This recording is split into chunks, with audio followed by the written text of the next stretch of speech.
आपको ये बताया था कि मार्केट से जो पैसा उठाया जाता है, वो जो बचपन में आपने एक इक्वेशन रीड की थी एसेट्स की, वो दो जगह से आता है। कहां कहां से? इक्विटी और लायबिलिटी, जिसको आप अपनी जबान में प्यार से डेट बोल रहे होते हैं। अच्छा, ये बात सीखने के बाद आपने ये भी सीख लिया कि ये जो पैसा हमारे पास शेयर होल्डर के पास से आ रहा होता है और बैंक के पास से आ रहा होता है, ये पैसा फ्री में नहीं आता, इस पैसे के बदले कुछ ना कुछ वो आपसे चार्ज कर रहा होता है। अब मिसाल के तौर पे अगर मेरी कंपनी की इक्विटी है 10 मिलियन की और मैंने बैंक से लोन लिया हुआ है 8 मिलियन का, तो ये 18 मिलियन का पैसा जो मैं रीइन्वेस्ट कर रहा हूं बिजनेस के अंदर, ये पैसा मुझे फ्री में नहीं है, इस पैसे के एवज मुझे कुछ ना कुछ पे करना पड़ेगा। एज्यूम करें बैंक मुझे बोल रहा है कि भाई मैं आपसे 15% जो है वो चार्ज करूंगा इन फॉर्म ऑफ इंटरेस्ट, और शेयर होल्डर आपको बोल रहा है कि यार 15% तो आप उसको पे कर रहे हो और वो रिस्क भी नहीं ले रहा, मैं तो रिस्क भी ले रहा हूं, तो आप मुझे 25% पे कर दो। तो अगर मैं दोनों इन्वेस्टमेंट का एक वेटेड एवरेज जो है वो निकालना स्टार्ट करूं, तो मैं बोल सकता हूं कि सर इस 8 मिलियन पर 15% मुझे पे करना है, जिसकी कॉस्ट मुझे आ रही है कितनी? 12 लाख, 1.2 मिलियन। ये जो पैसा आप बैंक को पे करेंगे, इसको आपकी जबान में क्या बोला जाता है? अच्छा, ये बहुत छोटी सी बात है, आगे जाके छोटे छोटे अभी आज हम सवाल करना स्टार्ट करेंगे, और आपके पास कैपिटल इन्वेस्टमेंट अप्रेजल का सवाल, टाइम वैल्यू ऑफ मनी का सवाल, 15-12 मार्क का जो सवाल आता है, उसमें एग्जामिनर छोटे छोटे इश्यूज पेपर के अंदर प्रेजेंट करता है। वो सारे इश्यूज 15 मार्क के सवाल में आपके लिए वर्किंग्स हैं। आज से जब हम बात करना स्टार्ट करेंगे तो हम उन्हीं वर्किंग के अंदर जो है वो बात करना स्टार्ट करेंगे। आगे जाके आपके पास ये बात आएगी, जरा याद रखना, ये 1.2 मिलियन आपके पास क्या है? इंटरेस्ट। अच्छा, आगे जो आपने बैंक को, सॉरी शेयर होल्डर को पे करना है 10 मिलियन का 25%, वो कितना बनता है? 2 तो आपने मेरे बच्चे ये जो मार्केट से 18 मिलियन रेस किया है, इस 18 मिलियन के बदले इंटरेस्ट और डिविडेंड की फॉर्म में आपको क्या पे करना पड़ रहा है?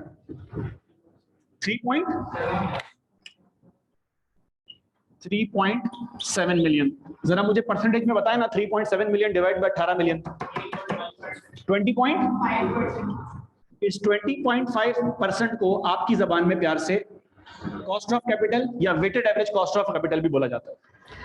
कल मैंने आपको एक बात बताई, 20.5% का सिंपल मतलब यह है कि अब जो भी प्रोजेक्ट आपने उठाना है, जो पैसा भी आपने इन्वेस्ट करना है, मेक श्योर करना है कि उसका मिनिमम रिटर्न 20.5% रिटर्न आएगा, तो ना आपकी वेल्थ बढ़ रही होगी ना आपकी वेल्थ। तो अब आपने एक नया कॉन्सेप्ट भी सीख लिया, लॉन्ग टर्म इन्वेस्टमेंट अप्रेजल में या लॉन्ग टर्म प्रोजेक्ट्स के अंदर हमारा कंसर्न प्रॉफिटेबिलिटी नहीं होता, हमारा कंसर्न। अच्छा, अगर मैं 20.5 से ऊपर जाऊंगा, तो 20.5 से ऊपर जाने का मतलब है कि मेरे पास वेल्थ बढ़ रही है। अच्छा, अब इसको जरा आराम से चेक कर लेते हैं कि 20.5% का क्या मतलब है। सर एज्यूम करें कि मैंने एक प्रोजेक्ट पे किया है, प्रोजेक्ट ए, सुनते जाना प्लीज, जिसका रिटर्न मुझे आ रहा है 25%, जो भी मैंने इन्वेस्टमेंट की है। तो मुझे मोटी मोटी एक बात बताओ, कैलकुलेशन किए बगैर, अगर मेरी पैसे की कॉस्ट आ रही है 20.5% और वो पैसा इन्वेस्ट करके मुझे प्रोजेक्ट दे रहा है 25%, तो क्या मेरी जेब में पैसा बच रहा होगा? सर मेरी वेल्थ बढ़ रही होगी। अच्छा, अब इसको चेक करने का क्या हल है? सर इसको चेक करने का ये हल है, एज्यूम करें कि हमारे प्रोजेक्ट की लाइफ 1 साल थी। मैं दोबारा बोल रहा हूं, प्रोजेक्ट की लाइफ 1 साल थी। जहां 12 महीने या 12 महीने से लंबी कहानी हो जाए, ये लॉन्ग टर्म प्रोजेक्ट में आना स्टार्ट हो जाएगा। अभी आप जैसे जैसे आगे बढ़ना स्टार्ट होंगे, आपको एहसास होगा कि हर सवाल के अंदर एग्जामिनर आपको ये बोल रहा है प्रोजेक्ट की लाइफ 3 साल है, 4 साल है, 5 साल है। प्रोजेक्ट की लाइफ एक ऐसा पीस ऑफ इंफॉर्मेशन है जो पेपर में एग्जिस्ट करता होगा। अगर आपको वो पीस ऑफ इंफॉर्मेशन नहीं मिल रहा तो ढूंढे, क्योंकि उसके बगैर इन्वेस्टमेंट अप्रेजल रिपोर्ट नहीं बन सकती। सर हमारे प्रोजेक्ट की लाइफ 1 साल थी, तो मुझे एक बात बताएं, मैंने पैसा कितना इन्वेस्ट किया? 18 मिलियन। क्योंकि मैंने पैसा इन्वेस्ट किया है तो कैश मेरे पास से बाहर गया है 18 मिलियन, मैंने एक बंदे के पास रखवा दिया, बंदा मुझे कितना रिटर्न दे रहा है? तो मुझे बताएं 18 मिलियन का 25% क्या बनता है? 4 तो मेरे पास साल के एंड पे कितना पैसा आएगा? 22.5 मिलियन, ऐसा ही है। अच्छा, अब मसला ये है, अगर मैं ट्रेडिशनल थिंकिंग के हिसाब से बात करूं, अगर मैं कॉस्ट अकाउंटिंग के हिसाब से बात करूं, तो आप में से कोई बच्चा मुझे बोलेगा सर ये तो बड़ी अच्छी इन्वेस्टमेंट आपने की है, आपकी इनकम हो रही है 22.5 मिलियन की और आपकी कॉस्ट या आपकी इन्वेस्टमेंट आ रही थी 18 मिलियन की, कितने का प्रॉफिट है? सर तो ये 4.5 मिलियन का प्रॉफिट तो बहुत अच्छा है। आप में से कोई ज्यादा ज़हीन हुआ तो वो यही प्रॉफिट परसेंटेज की फॉर्म में कोट कर देगा। 4.5 मिलियन डिवाइडेड बाय 18 मिलियन की इन्वेस्टमेंट कितना बनता है भैया? 25%, जो कि आपको इस प्रोजेक्ट का रिटर्न है। तो आप बोलेंगे 25% रिटर्न तो बहुत अच्छा है, लेकिन लॉन्ग टर्म प्रोजेक्ट में हम अपनी इन्वेस्टमेंट की इवैल्यूएशन, अप्रेजल इस बेसिस के ऊपर नहीं करते। ये जो रिटर्न आपके सामने बोर्ड पर है, इसको हमारी जबान में अकाउंटिंग रेट ऑफ रिटर्न बोला जाता है। Accounting rate of return use होता है जी, यूज होता है, सिर्फ एक शर्त है, आपने जो भी पैसा लगाया है अगर वो 12 महीने के अंदर अंदर है तो आपका फैसला अकाउंटिंग रेट ऑफ रिटर्न की बेस पे होना चाहिए। क्या ये बात क्लियर होती है? लेकिन ये प्रोजेक्ट जो है वो कितने साल का है? 12 महीने क्रॉस हो रहे हैं। अगर 12 महीने क्रॉस हो रहे हैं तो इसका मतलब टाइम वैल्यू ऑफ मनी का कॉन्सेप्ट आ रहा है। अब आप जो आर्ग्यू करना स्टार्ट करोगे कि नहीं यार, ये 18 मिलियन जो मैंने लगाए थे ये साल के स्टार्ट में लगाए थे, ये 22.5 मिलियन जो आए हैं साल के एंड पे आए हैं, दोनों की वर्थ एक जितनी नहीं है। बिल्कुल वैसे ही जिस तरह अगर आज मैं आपसे $1000 लूं, 2.5 लाख रुपए, और आपको एक साल बाद $1000 2.5 लाख रुपए वापसी करूं, तो आप मुझसे फटा कर रहे होंगे। आप मुझे बोल रहे होंगे कि एक साल बाद 2.5 लाख रुपए के अंदर $1000, जिस तरह आज से पूरे एक साल पहले मुझे याद पड़ रहा है सितंबर के महीने में मैंने किसी भाई से उधार लिया था, दोस्त थे हमारे, और उनसे उधार लेके मैंने डॉलर बाय किए थे, मुझे किसी चीज के अंदर जो है वो खर्च करने थे। यार उनके पैसे तो मैंने 2 महीने बाद पे ऑफ कर दिया, लेकिन अगर उनके पैसे मैं आज के दिन पे ऑफ कर रहा होता तो मुझे याद पड़ रहा है उनसे मैंने कोई 17.5 लाख रुपए का उधार लिया था। वो 10,000 यूएसडी बनते थे सितंबर के महीने में। मुझे आज भी याद है, वो आरजे मॉल के अंदर भाई आए, बैठे, हमने हिसाब किताब किया। आज सितंबर का महीना आ गया, दोबारा 1 साल हो गया। मुझे बताएं आज $1000 जो है वो कितने का, आज 10,000 यूएस डॉलर जो है वो कितने का है? तकरीबन 24 लाख रुपए का। तो मुझे एक बात बताएं, अगर उस बंदे को जिसने मुझे 17.5 लाख दिए थे, उसके पैसे तो मैंने पे ऑफ कर दिए थे 1 महीने बाद ही, लेकिन अगर उसके पैसे मैं उसको आज दूं और उसको 20 लाख रुपए दूं, ये बोल के कि देखो तुमने 17,50,000 लगाए, मैं तुम्हें 20 लाख रुपए दे रहा हूं, प्रॉफिट दे रहा हूं, तो मुझे आप बताएं क्या उसको किसी किस्म का प्रॉफिट हो रहा है? हुआ क्या सर? बेसिकली अब उन पैसों में 20 लाख रुपए में भी वो 10,000 यूएसडी बाय, बस जो बात आपको मैंने यूएसडी की फॉर्म में समझाई है वो आपने अकाउंटिंग रेट ऑफ रिटर्न की फॉर्म में बात करनी है। तो अब मैं क्या करूंगा, अपने इस इन्वेस्टमेंट को इवैल्यूएट करने के लिए मेरा जो वैक है, मेरा जो डिस्काउंट फैक्टर है, इसकी बेस पर मैं एक डिस्काउंट रेट निकालूंगा। मैं सॉरी, डिस्काउंट रेट जो है इसकी बेस पर मैं डिस्काउंट फैक्टर निकालूंगा। डिस्काउंट फैक्टर का फॉर्मूला हमारे पास क्या था, जो मैंने आपको होमवर्क में दिया था, 1/1 + r⁴n। सर r क्या है इस केस के अंदर, n क्या है इस केस के अंदर? कितने साल का प्रोजेक्ट है? 1 साल का प्रोजेक्ट है। T0 का मतलब पहला साल नहीं है, T0 का मतलब क्या है? पहले साल का। तो this is 1 January and this is, याद रखें ये मिस्टेक अभी आपने और भी करनी है, और मैंने लास्ट क्लास में कहा था इस मिस्टेक को आपने अवॉइड करना है। तो सर अगर मैं रेट निकालने जाऊं तो 1 + r मेरे पास बन रहा है 0.205 की पावर 1। जरा अपने कैलकुलेटर में जाएं प्लीज, 1 डिवाइड बाय 1.205, 0. या 3 डिजिट तक बताओ मुझे प्लीज, पूरा 0.8 आ रहा है, 83 आएगा, 829 को 830 कर दो, कोई इशू नहीं है। सर इसका मतलब क्या है? अगर मेरा डिस्काउंट फैक्टर 20.5 है तो 1 साल बाद जो 1 रुपया मुझे मिलेगा उसकी वर्थ 1 रुपया नहीं होगी, उसकी वर्थ, जिस तरह अगले बंदे को जो मैंने 20 लाख रुपए दिए उसकी वर्थ वही नहीं है जो होनी चाहिए, तो उसकी वर्थ उल्टा गिर गई है। सर इसी बेस के ऊपर यहाँ पे आपको अकाउंटिंग रेट ऑफ रिटर्न तो मिल रहा है, आपने बता दिया कि भाई अगर 25% है तो वेल्थ बढ़ रही है। इसको जरा हम चेक कर लेते हैं। चेक किस तरह से कर लेते हैं? मैं 2 टाइम पीरियड की बात कर रहा हूं, T0 T1। T0 क्या है? T1 क्या है? अच्छा मैंने T0 T1 क्यों लिया सर? पिछली क्लास तक यही काम कर रहे हैं। T0 T1 इसलिए लिया कि ये 2 टाइम पीरियड हैं जब मेरे पास कैश फ्लोज हुए हैं। कैसे कैसे? साल का जब स्टार्ट हुआ तो मैंने पैसा इन्वेस्ट किया। कितना पैसा इन्वेस्ट किया? 18 मिलियन। ये आउटफ्लो होता तो मैंने आउटफ्लो में दिखा दिया। साल जब एंड हुआ तो मैंने कितना पैसा रिसीव किया, ये मैंने इनफ्लो में दिखा दिया। इस कैश फ्लो को मैं मल्टीप्लाई कर रहा हूं डिस्काउंट फैक्टर के साथ। डिस्काउंट फैक्टर कितना है? 20.5%। अच्छा, ये जो अप्रेजल रिपोर्ट बन रही है ये कब बन रही है? 1 जनवरी को बन रही है कि 31 दिसंबर को बन रही है? इसका मतलब मैं ये बोल सकता हूँ अगर ये स्टार्ट में बन रही है तो this is an estimate, just like every other estimate they can always go. याद रखिएगा ये बात। सर आज के दिन 1 रुपए की वर्थ क्या है? आज रुपए की एक रुपए की वर्थ 1 रुपया है। ये मेरे पास आ गई प्रेजेंट वैल्यू। प्रेजेंट वैल्यू से मुराद फ्यूचर में जो कैश फ्लो मुझे मिलना है उसकी आज के दिन वर्थ क्या बनती है। तो क्योंकि मैं टी नॉट पे खड़ा हूं और मैं हमेशा बाय डिफॉल्ट, हमेशा हर सवाल में हमेशा टी नॉट पर ही खड़ा हूं बाय डिफॉल्ट। सर 18 मिलियन मैंने जब इन्वेस्ट किए ना, तो आज के दिन 1 रुपए की वर्थ 1 रुपया है, तो मेरी वेल्थ 18 मिलियन से कम हो गई। एक साल बाद जो मेरे पास 22.5 मिलियन आए, तो 20.5% का मतलब क्या हुआ कि 1 रुपए की वर्थ क्या बन रही है? 0.83। तो मुझे बताएं अगर 1 रुपए की वर्थ 83 बन रही है, तो एक साल बाद जो 22.5 मिलियन मुझे मिलेंगे, एक साल बाद 2023 में, आज के दिन उनकी वर्थ क्या बन रही है? 18.675 मिलियन। आउटफ्लो 18 का हुआ था, इनफ्लो 18.65 का हुआ है, पॉजिटिव 675,000। इसको आपकी जबान में नेट प्रेजेंट वैल्यू भी बोला जाता है। और ये क्योंकि पॉजिटिव है तो ये क्या शो कर रहा है? आपकी वेल्थ बढ़ रही है। अच्छा मुझे एक बात बताएं, क्या ये हरकत आपने पहले ही नहीं बता दी थी? आपने ये हरकत पहले ही बता दी थी। क्यों? क्योंकि आपके पास अकाउंटिंग रेट ऑफ रिटर्न आ रहा था। आप चाहें तो घर जाएं और एक एजम्पशन खुद ही होल्ड कर लें। वो एजम्पशन क्या होल्ड कर लें? प्रोजेक्ट आपको कितना दे रहा था? अगर आपको प्रोजेक्ट ए 25 के बजाय एक और प्रोजेक्ट आपके पास आए, project B,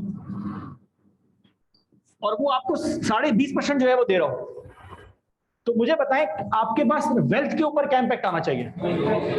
sir no impact, ना आपकी वेल्थ बढ़ रही होगी ना आपकी वेल्थ। क्यों? क्योंकि सर आपके पास ये आ रहा है। अच्छा इसको आप चेक भी कर सकते हैं। अगर 20.5% से कम एक प्रोजेक्ट आपके पास है, प्रोजेक्ट सी 18% दे रहा है, तो क्या होगा? लेकिन होता यह है कि पेपर के अंदर हम अपना फैसला इस अकाउंटिंग रेट ऑफ रिटर्न की बेस पे नहीं कर रहे होते, हम अपना फैसला डिस्काउंट फैक्टर और डिस्काउंट रेट की बेस पे कर रहे होते हैं कि फ्यूचर में जो पैसा आना है उसका इंपैक्ट क्या आ रहा है। तो जरा देखें ना, कहां आपके पास 4.5 मिलियन से आप सोच रहे थे कि आपकी वेल्थ बढ़ रही है। सर 4.5 मिलियन आपका प्रॉफिट है, वेल्थ आपकी कितने से बढ़ रही है?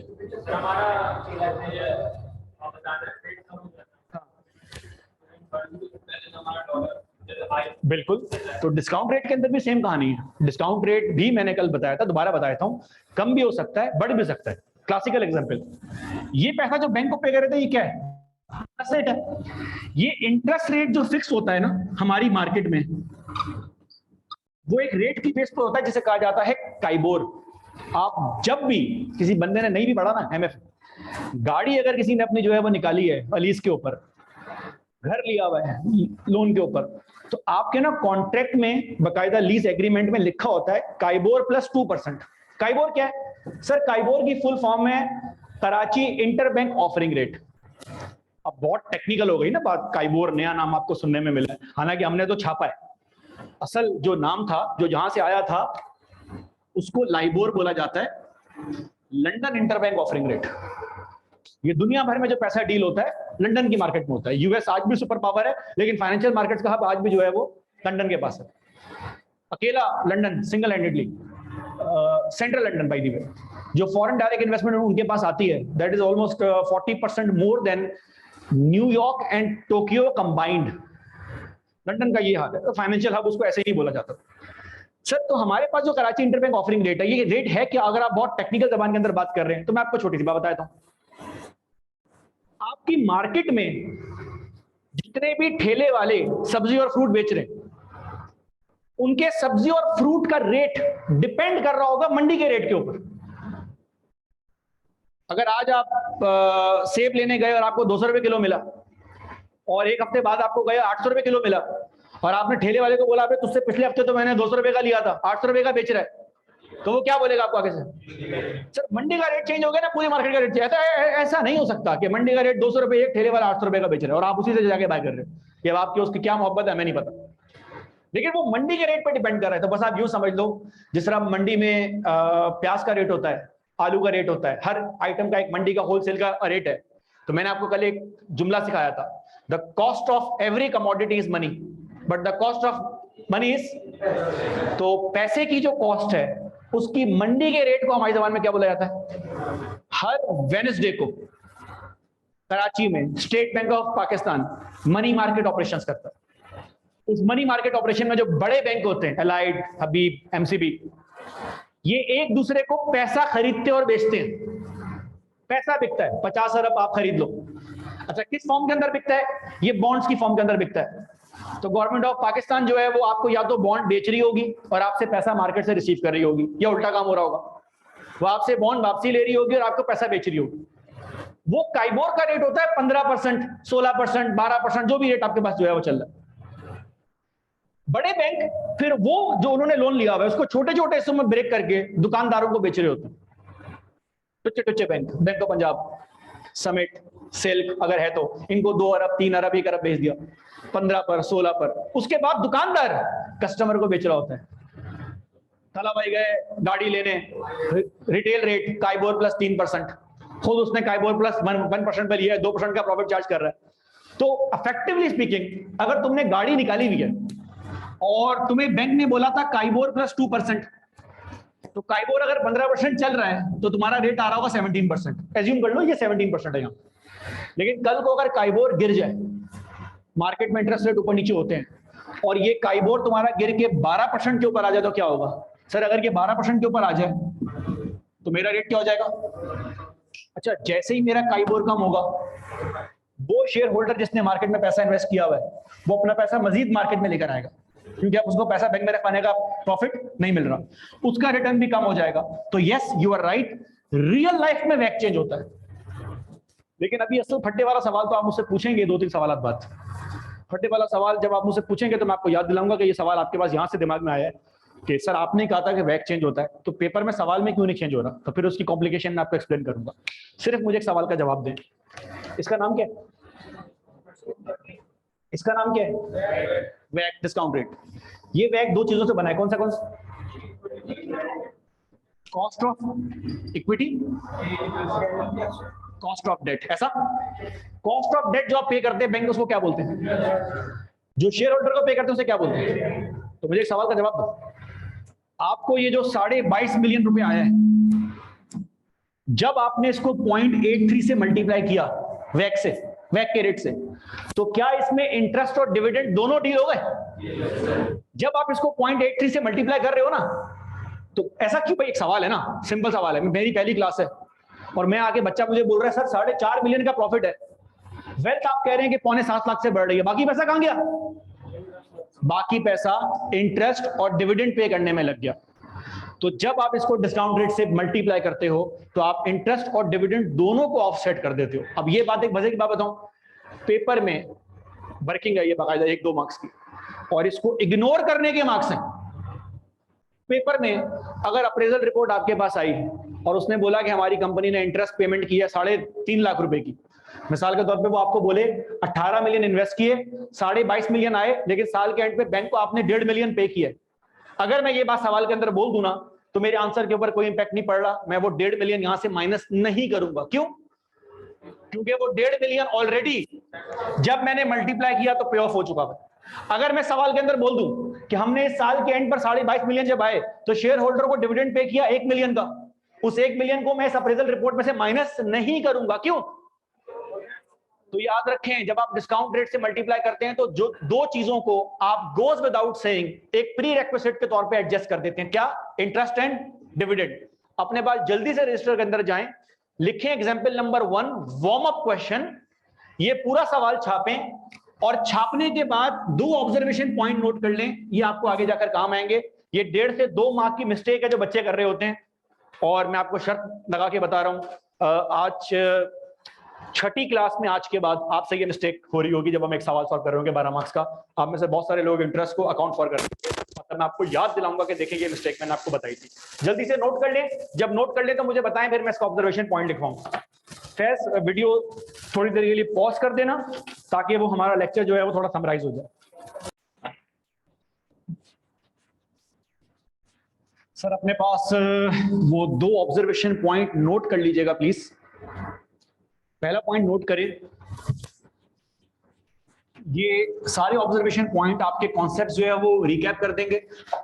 काइंडली ऑब्जर्वेशन पॉइंट्स पे जगह पे जमा कर लीजिएगा। This is not something new for you, आप लोगों को पता है कॉस्टिंग से हमारी परंपरा ये है, हर टॉपिक के कुछ क्रक्स पॉइंट होते हैं। आप अगर 100-200 पॉइंट रिवाइज कर लें, आपका पूरा सिलेबस रिवाइज हो जाएगा। कैलकुलेशन वाले टॉपिक में आप क्वेश्चन के वैल्यूज को रिवाइज नहीं कर सकते, आप सिर्फ कॉन्सेप्ट को रिवाइज कर सकते हैं। लेकिन अपने पास देखिए, since in the calculation of WACC, since in the calculation of WACC, since in the calculation of WACC, both cost of interest and cost of equity has been accounted for. Ahmed Kamal ये दोनों को adjust कर रहा है बेटा, discount factor, interest और dividend दोनों को एडजस्ट कर रहा है। अभी मैं यही पॉइंट जो है वो लिखवा रहा हूं। Since in the calculation of WACC, both cost of equity and cost of debt are adjusted in its calculation. Are adjusted in its calculation.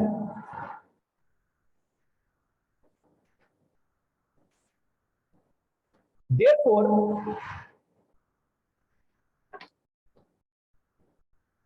the discount factor is a reflection of both. Discount factor is a reflection of both.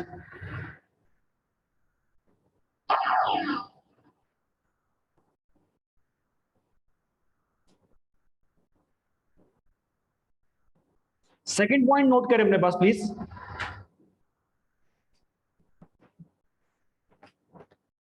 When a cash flow is multiplied by discount factor,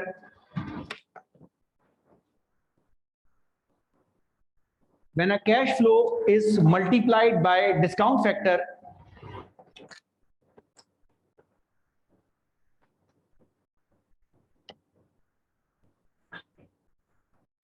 it is adjusted both for interest and dividend. It is adjusted both for interest and dividend.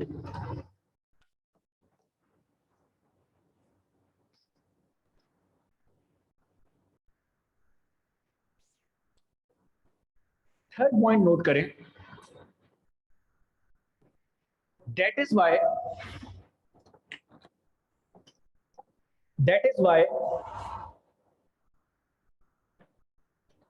cash flows related to interest and dividends are ignored in investment appraisal. That is why cash flows related to interest and dividend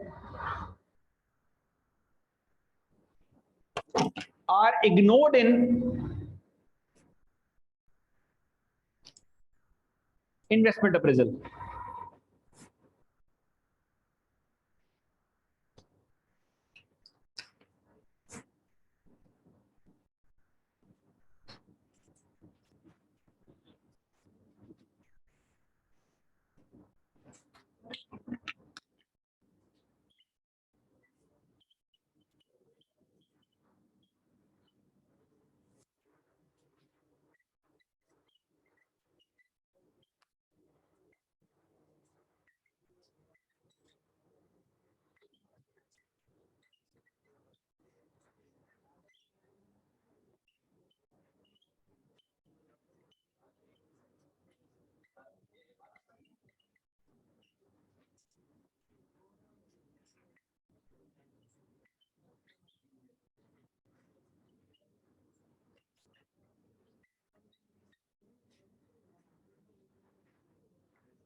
ji sir, आज की जितनी examples हैं उसके अंदर हमने 4 learning outcome करने हैं। ये एक एग्जांपल अब मैं स्टार्ट करवा रहा हूं and this is one big example, this is example number 1।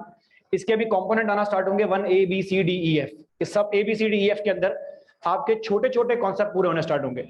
ये मैंने डिजाइन किया है एक स्टोरी लाइन के अंदर, ताकि आप स्टोरी भी रीड करते जाएं और आपको कहानी भी समझ में आती जाए कि इन्वेस्टमेंट अप्रेजल में रियल लाइफ में क्या इश्यूज आ रहे होते हैं। तो जितने छोटे छोटे टूल है उनके बारे में बात करना स्टार्ट करेंगे। अपने पास एग्जाम्पल नंबर 1 नोट करें, डेटा मैं आपको बोर्ड पे दे रहा हूं लेकिन अपने पास लिखना स्टार्ट करें प्लीज। सवाल लिखिए एग्जाम्पल नंबर 1, जल्दी करें जल्दी करें, लर्निंग आउटकम छाप लें पहले। जी हसन, आपको बिल्कुल इस चैप्टर के नोट्स मिल जाएंगे जी।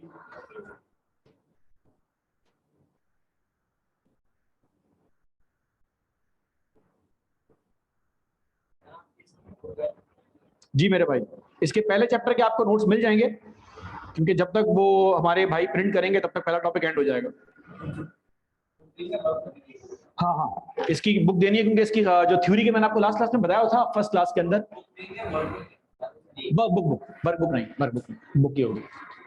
वर्क बुक आप अपने रजिस्टर को रखें। सर ये छाप लिया, सवाल लिखें प्लीज। ये सवाल की कहानी बड़ी जो है आपने ध्यान करना है। क्या नाम है तुम्हारा आजकल?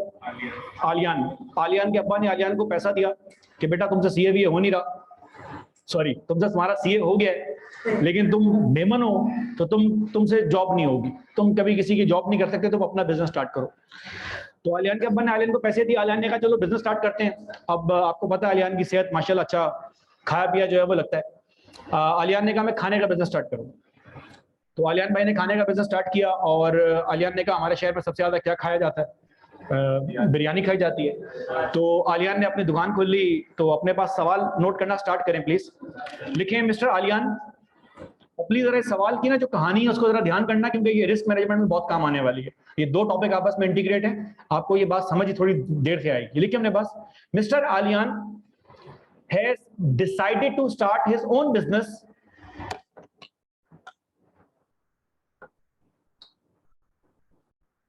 Mr. Alian has decided to start his own business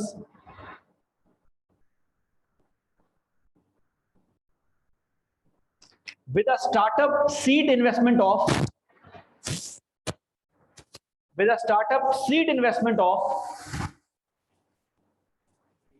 seed SEED.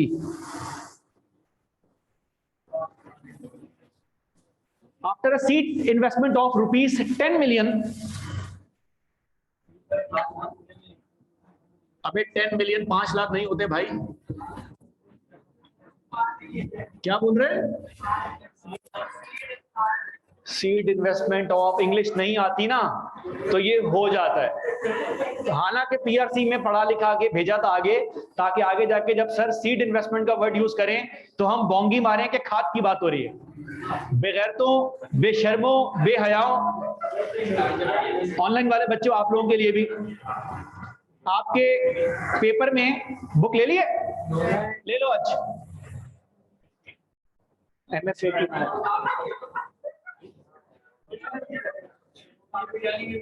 MFA की बुक लो। आपकी बुक में सेक्शन बी में, ग्रिड बी में एक चैप्टर है जिसका नाम है रिस्क मैनेजमेंट और दूसरे का नाम है source of finance. Grade B के अंदर फाइनेंशियल मैनेजमेंट की कैलकुलेशन भी है, call option, put options, cost of capital भी आपके पास डिटेल के अंदर है। लेकिन उस बी ग्रिड के अंदर इसमें स्टैट्स भी है, उसमें थ्योरी भी अच्छी खासी है। ये सोर्स ऑफ फाइनेंस की थ्योरी पहले कॉस्टिंग के पेपर में हुआ करती थी, कैफेट, आप लोगों ने नहीं दिया वो सब उठ के इस पेपर के अंदर आ गई। तो मेरा आपसे वादा है, दोबारा बोल रहा हूं और ये वीडियो रिकॉर्डिंग अंदर बोलते, जितने सवाल की कहानी आप रीड कर रहे हैं इसमें कैपिटल इन्वेस्टमेंट अप्रेजल के छोटे 2-2, 3-3 मार्क्स के प्रॉब्लम तो रिजॉल्व हो रहे हैं, लेकिन स्टोरी लाइन के अंदर रिस्क मैनेजमेंट और सोर्स ऑफ फाइनेंस की थ्योरी भी एग्जिस्ट करती है, जिसको पढ़ते वक्त बच्चे का इंतकाल हो जाता है, मौत आ जाती है। लेकिन मसला क्या, पेपर में 4-5 मार्क का सवाल आ जाता है, पूछ लेगा आपसे कि सोर्स ऑफ फाइनेंस बताओ, तो वहां पर वेंचर कैपिटल के नाम से भी एक पैराग्राफ दिया हुआ है, 2-2.5 मार्क के एमसीक्यू के फॉर्म में आ जाएगा, फंस जाओगे, आया हुआ है लास्ट टाइम। तो सीड इन्वेस्टमेंट क्या होती है? जब कोई नया कारोबार स्टार्ट होता है तो वेंचर कैपिटल फर्म, इसका अब्बा इस केस के अंदर वेंचर कैपिटल फर्म है, उसने इसके बिजनेस में एक इनिशियल इन्वेस्टमेंट की है जिसको हमारी जबान में जाहिलों सीड इन्वेस्टमेंट बोला जाता है। समझ आ गया? खाद की बात समझ आ गई? अच्छा, कहां तक हमारी कहानी पहुंची थी? Seed investment of rupees 10 million which will be used which will be used in buying the property, which will be used in buying the property and machinery for the business. For buying the property and machinery for the business. Second point note करें, और मैं आपको ये सवाल लिखवा रहा हूं, notes की फॉर्म में नहीं दे रहा। तो जब पेपर में सवाल आएगा ना पूरा थ्योरी की फॉर्म में रीड करने के लिए, तो एक एक पॉइंट को रीड करने के मार्क्स हैं। सवाल रीड करना मेन चीज है। मैं दोबारा बता रहा हूं, ये कॉस्टिंग नहीं है, फाइनेंशियल मैनेजमेंट है। ये लिखवा इसलिए रहा हूं ताकि हाथ से गुजरा हुआ पॉइंट पता हो कि इस पॉइंट का पेपर में क्या मतलब होता है। ये कोई भी पॉइंट मेरा नहीं है, सिर्फ नाम आपके हैं बस। ये कोई भी पॉइंट मेरा नहीं है, ये जबान मेरी नहीं है, ये एग्जामिनर की जबान है। पॉइंट नंबर 2 लिखें, this investment will be made immediately. This investment will be made immediately.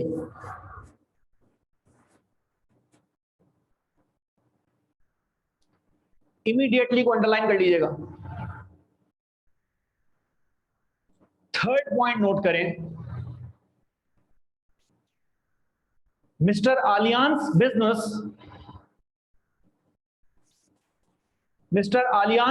Business bracket में नोट कीजिएगा ABC, Aliyan biryani centre.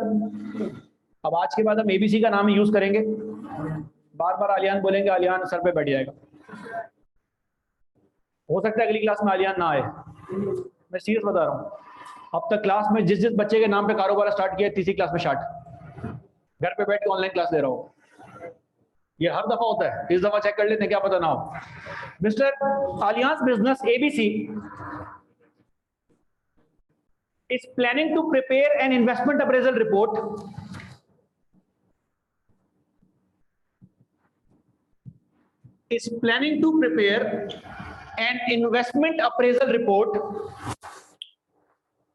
for next 4 years.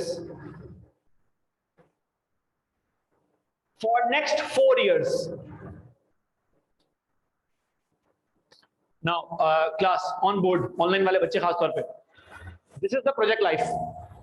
Paper में एक जुमला लिखा होगा कि प्रोजेक्ट की लाइफ कितनी है, 4 साल, 3 साल, 5 साल। तो आपने जो भी रिपोर्ट बनानी है वो 3, 4, 5 साल जो भी आपके लाइफ में दिए हैं उसकी बेस पे बनानी है। एक सवाल आपके दिमाग में आना चाहिए, सर क्या आलियान 4 साल बाद बिरयानी बेचना छोड़ देगा? नहीं, देखें, ये इन्वेस्टमेंट, ये इन्वेस्टर की इंटेंशन है कि मैं 4 साल ये प्रोजेक्ट इवेल्युएट करना है। अच्छा, 4 साल का मतलब पता है क्या है? मैं जब ये रिपोर्ट बना रहा हूं तो मैं कहां पे खड़ा हुआ हूं? T0 पर। आज के दिन जब मैं अप्रेजल रिपोर्ट बना रहा हूं तो मैं ये सोच रहा हूं कि मैंने ये कारोबार ऑपरेट करना है 4 साल तक। 4 साल का मतलब ऑटोमेटिकली ये कि 4 साल बाद आलियान आज के दिन ये नियत बांध रहा है कि मैं इस बिजनेस को बेच दूंगा। तो एक बात जो पेपर में एग्जामिनर नहीं बोलेगा, बोलने की जरूरत नहीं है। जब उसने ये बोल दिया ना कि मेरी इंटेंशन 4 साल की है, इसका ऑब्वियस मतलब ये है कि ये 4 साल बाद अपना बिजनेस फ्लिप कर देगा, बेच देगा उसको मैं किसी और को। अब आपका एक सवाल है, आलियान ने 2018 में बिजनेस स्टार्ट किया था, अप्रेजल रिपोर्ट बनाई, 4 साल की थी, 2022 तक की, 22 एंड हो गया। अप्रेजल रिपोर्ट एक एस्टीमेट था। जब 4 साल एंड हुए ना तो इसने एक और अप्रेजल रिपोर्ट बनाई, पोस्ट इन्वेस्टमेंट अप्रेजल रिपोर्ट, कि असल में क्या हुआ। और इसने देखा कि मैंने तो 4 साल पहले हिसाब लगाया था कि मेरी वेल्थ बढ़ेगी 6 लाख से, मेरी वेल्थ बढ़ गई 12 लाख से, लोगों को बिरयानी अच्छी लग रही है। अब 4 साल बाद ये एक और इन्वेस्टमेंट अप्रेजल रिपोर्ट बनाएगा अगले 4 साल के लिए। लेकिन इस दफा इसके पास 2 ऑप्शन होंगे 2022 में। क्या? अब 2 ऑप्शन होंगे, 2 अप्रेजल रिपोर्ट बनेगा। एक, अगर मैं आज बिजनेस बेच दूं तो मेरी वेल्थ के ऊपर क्या इंपैक्ट पड़ रहा है, और अगर ये 4 साल मजीद कंटिन्यू करूं तो मेरे ऊपर क्या इंपैक्ट पड़ रहा है। इस तरह की कहानी तुम लोगों ने कॉस्ट अकाउंटिंग के अंदर देखी भी है। याद कराऊं, शट डाउन एंड कंटिन्यू। कारोबार बंद कर दूं तो क्या होगा, ऑपरेट करूं तो क्या होगा। बस फर्क क्या आ गया, वहां पर तुम शॉर्ट टर्म में काम किया करते थे, यहां पे तुम। मजे की बात है, अभी मैं आपको सवाल दूंगा, एक एसीसी का सवाल है मेरे पास, उनके यहाँ 25 मार्क्स का आया, हमारे 15 मार्क्स का सवाल बनता है। अनयूजुअल किस्म का क्वेश्चन, जिसमें बेसिकली शट डाउन और कंटिन्यू का जो मसला है वो अप्रेजल रिपोर्ट के अंदर आ गया। अगर आपने कभी गौर से अपनी कॉस्टिंग की बुक पढ़ी हो, नहीं पढ़ी तो रिजल्ट के बाद डिपेंडिंग ऑन द रिजल्ट पढ़ लीजिएगा दोबारा। उसमें एग्जामिनर ने लिखा हुआ है shut down and continue. Short term issue नहीं है, शट डाउन एंड कंटिन्यू। हमारे पास उस तरह का सवाल नहीं आया हुआ, तो याद रखें वो सारे सवाल यहाँ पर आ सकते हैं। अगर किसी ने कॉस्टिंग नहीं पढ़ी तो वो फर्स्ट टाइम यहीं पे जो है वो बात सीख रहा होगा। लेकिन आपको ये बताऊं कि हर काम जो 12 महीने से ऊपर जाएगा उसकी इन्वेस्टमेंट रिजल्ट रिपोर्ट बन सकती है। तो अगर मैंने प्रोजेक्ट की लाइफ 4 साल आपको लिखवाई, इसका मतलब क्या है? 4 साल बाद उस बिजनेस को हम देंगे। चौथा पॉइंट नोट करें, चौथा पॉइंट नोट करें, the residual value of this project, the residual value of this project at the end of its useful life, the residual value of the project at the end of its useful life is rupees 6 million, is rupees 6 million। ये basic सवाल है, पहला सवाल है। पांचवा point अपने पास note करें, the sales volume in first year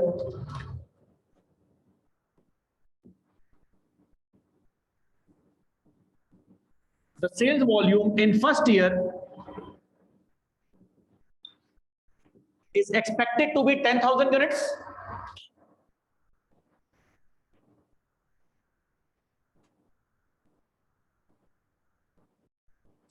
which is expected to grow by 10% every year, which is expected to grow by 10% every year।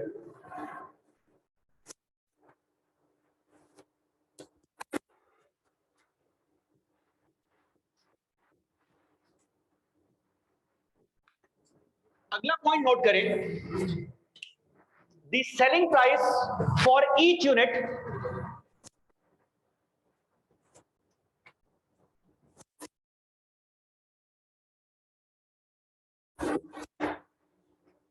the selling price for each unit is expected to be rupees 500 per year. Sorry, the selling price for each unit is expected to be rupees 500 in first year। first year को underline कर लीजिएगा। The selling price for each unit is expected to be rupees 500 first year।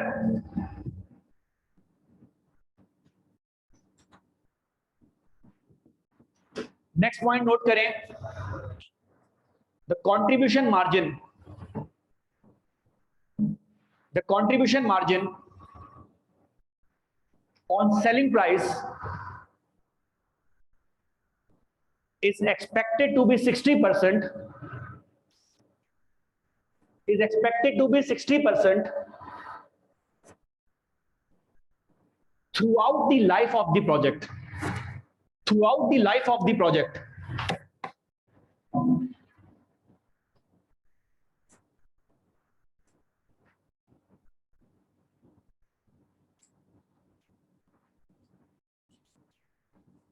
Next point note करें, the fixed overheads are, the fixed overheads are expected to be rupees 1 million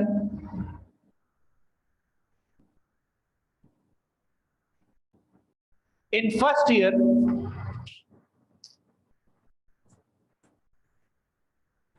1 million in first year, excluding depreciation,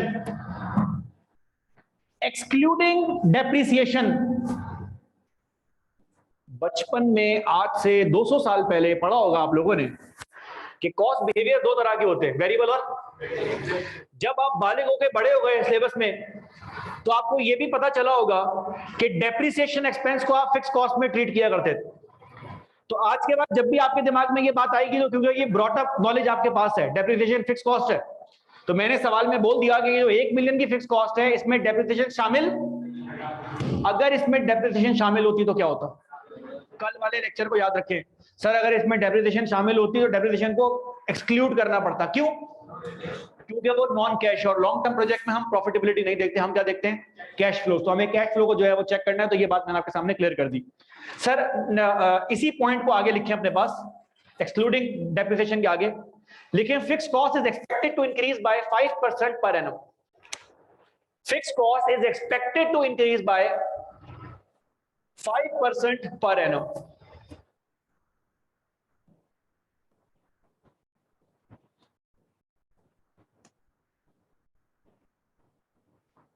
और आखिरी point note करें, normally आखिरी point मैं लिखवाता नहीं था, लेकिन कुछ ज़हीन बच्चे ने मुझसे पूछ लिया, आपकी क्लास में किसी ने पूछा ही नहीं, तो मैं सोच रहा हूँ ये पॉइंट आपको लिखवा दूं, आगे जाके आना है बाकायदा, इसके ऊपर एक इशू है। टैक्स का पेपर कितने लोग देकर आए हैं? आपने टैक्स के पेपर में पढ़ा होगा, जब आप इन्वेस्टमेंट करते हैं तो गवर्नमेंट की तरफ से आपको उस इन्वेस्टमेंट के ऊपर एक डेप्रिसिएशन अलाउड होती है। क्या हुआ? ग्रांट मिलती है? अच्छा नहीं, ग्रांट नहीं मिलती, डेप्रिसिएशन करता है अलाउ। अच्छा, अब होता ये गवर्नमेंट की तरफ से जो डेप्रिसिएशन आपको अलाउ की जाती है, उस डेप्रिसिएशन से आपका टैक्स कम हो जाता है। एक मजेदार बात है, डेप्रिसिएशन तो नॉन कैश आइटम है, लेकिन अगर डेप्रिसिएशन के ऊपर आपने टैक्स देना है और आप वो टैक्स नहीं दे रहे, तो बेसिकली आपका कैश फ्लो बच रहा है। तो हर इन्वेस्टमेंट के ऊपर टैक्स डेप्रिसिएशन आती है। टैक्स डेप्रिसिएशन इन्वेस्टमेंट अप्रेजल की एक परमानेंट वर्किंग है, 2 से 5 मार्क्स की वर्किंग है डिपेंडिंग ऑन एसेट्स। अभी एक नया टॉपिक आगे जाके आएगा, तो एहतियातन ये ना हो कि कल को आप फटा करें सर वो पहले सवाल में तो नहीं थी, क्योंकि ये पहला सवाल है।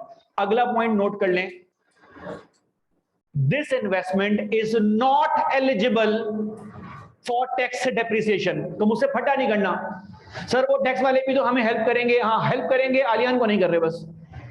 This investment is not eligible, not आपने कैपिटल में लिखना है ताकि आपको याद रहे कि टैक्स डेप्रिसिएशन पे कोई आइटम होता है। This investment is not eligible for tax depreciation. This investment is not eligible, eligible E से आएगा, फॉर टैक्स डेप्रिसिएशन। और अगला पॉइंट अपने पास नोट कर लें,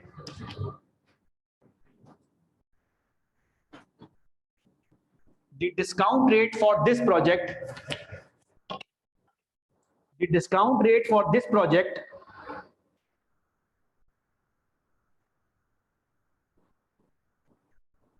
is expected to be, the discount rate for this project is expected to be 10%. Last point note करें, ignore taxation, ignore taxation.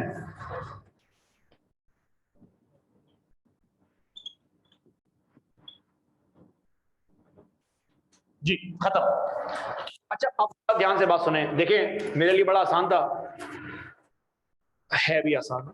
ये सवाल बना हुआ है आपके सामने, मैं आपको सवाल इस फॉर्म के अंदर दे देता, बल्कि एक नहीं देता, 10-12 देता सवाल, जाओ बेटा घर पे जाके नंबर क्रंच करो। लेकिन यहाँ मसला नंबर क्रंच करने का नहीं है, यहाँ मसला कॉन्सेप्ट का और क्वेश्चन को रीड करने का। ठीक है, पहला सवाल है, आए इधर चेक करें, रिक्वायरमेंट नोट कर लें।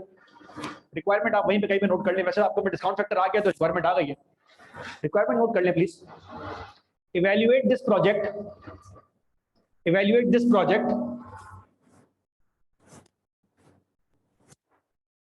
evaluate this project and recommend Mr. Alian, and recommend Mr. Alian on viability of this business, on the viability of this business।